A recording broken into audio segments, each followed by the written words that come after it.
bila minum fruit juice, kemungkinan besar gula tu boleh spike. Untuk buah-buahan, pagi-pagi ambil fructose tak ada masalah. Dalam buah-buahan bukan hanya ada fructose, bukan hanya ada dia punya gula semula jadi, tapi ada juga fiber, ada juga vitamin dan mineral dalam tu. Cuma kena hati-hati jika ambil minuman fruit juice macam tu. Sebab apa?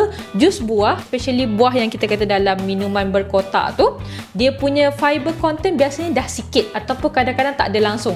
Jadi dia punya dari segi digestion dan juga dia punya absorption, penyerapan gula dalam darah tu tak sama macam kita makan buah. Okey, so kena hati-hati, kena pilih.